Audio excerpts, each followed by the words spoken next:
Hey everybody, Jeff Lloyd, host of Browns 3D here at the OBR. There's a lot of talk, and of course, certainly early in the infancy of putting together draft boards and trying to establish what exactly are the biggest needs for the Cleveland Browns heading into the 2025 season. But at this point, you are foolish if you look at this team and not look at the running back position and think there is an opportunity for the Cleveland Browns to greatly improve this room for the 2025 season and certainly well beyond that. Nick Chubb, currently a free agent. You do believe at the end of the day that will get worked out and Nick Chubb will return for the 2025 season. When healthy, Nick Chubb has been an absolute dominant force and has been a perfect match with the Cleveland Browns wide zone system. However, an ideal situation to maximize what you were going to get out of Nick Chubb would probably be a situation where you were going to reduce the amount of touches. There was always this talk a couple of years ago that the Cleveland Browns like to keep him in that 18 to 20 touch range. For his health, factoring in his age, trying to get maximum production out of Nick, maybe now you're talking more, 13 to 16, which is just fine. Nick has the patience, has the ability, and certainly has the proven track record within this wide zone scheme that he can still be a crucial factor, even factoring in all the injuries that Nick has suffered. Jerome Ford will be a free agent at the end of the 2025 season. I am one who believes that Jerome Ford has been a bigger factor over the last two seasons than maybe most have.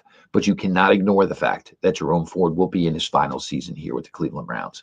Now, you peek ahead to this 2025 running back class, and it is ridiculously deep and talented. This could go down as one of the better running back classes in NFL history. That's not lip service. I'm being completely honest. We all know the big name, of course, Ashton Jeanty.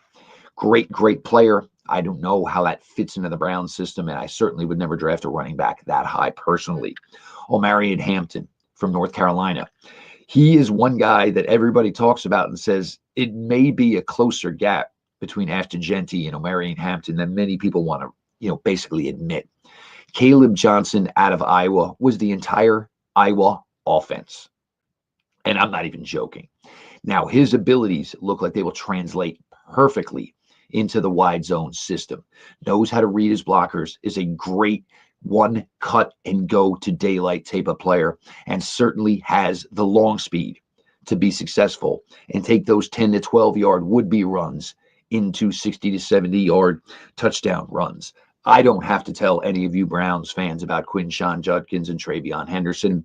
I do believe Travion Henderson would be the better fit with what the Cleveland Browns like to do with their wide zone system, which seems to be all the way that this team is going to go back for. Also, I love the receiving ability. Also, I love the pass pro ability. This is something you want to look at when you are building a room here for the Browns for the future. Adding guys who can give you more receiving skills. Nick Chubb has gotten better over the years. Jerome Ford is good, but that last year before hitting free agency certainly concerns you. You want guys who can factor in to the passing game as well. Cam Skidmore is a fantastic name, and it was a magical season out at Arizona State. I'm not exactly sure how he fits the Cleveland Browns, though. Now, Ollie Gordon out of Oklahoma State. This season really dropped off for him, but his first 2 years down in Stillwater, he was a fantastic producer.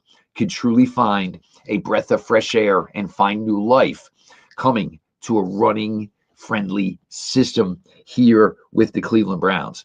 Dylan Sampson out of Tennessee. Now, his speed is probably going to be in the 4.3s. This guy can get it and can go.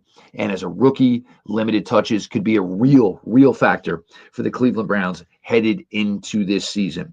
Two backs on day 3 that I really like, and part of the reason is the receiving ability. Certainly Donovan Edwards out of Michigan. The college football 25 curse certainly maybe got to him, and I love LaQuint Allen Jr. out of Syracuse, receiver, runner, pass pro. Jeff Lloyd, Browns.